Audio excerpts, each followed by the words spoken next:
François de Rugy, peut-être là-dessus sur le nucléaire avant de passer à la pollution. Je sursaute un peu quand j'entends encore parler à gauche de l'indépendance énergétique autour du nucléaire. D'où vient le carburant des centrales nucléaires? Ce qui fait tourner les centrales nucléaires, l'uranium. Ça vient à 100% de l'étranger, 100% importé. Du Niger, du Kazakhstan, des pays en plus peu fiables.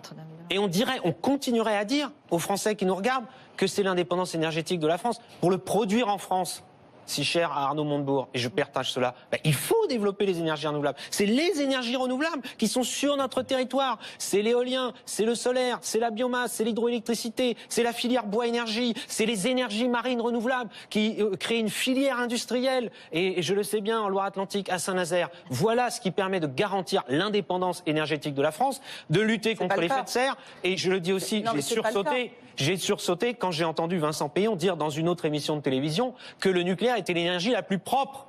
Mais enfin, c'est l'énergie qui produit des déchets nucléaires dont on ne sait pas quoi faire pendant des milliers d'années.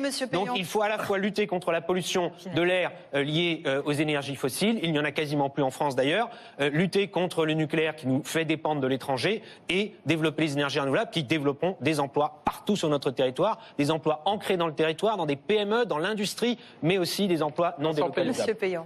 Oui, ce que j'ai dit, mais François de Rugy n'est pas bienveillant, c'est normal, il y a une petite émulation sans doute. Ce que j'ai dit sur France 2 dans une émission je vais finir ma phrase, si tu le veux bien François. C'est ce qu'on a dit tous ensemble tout à l'heure, c'est qu'effectivement il faut y aller doucement parce que quand on y va trop vite, il se passe ce qui se passe en Allemagne.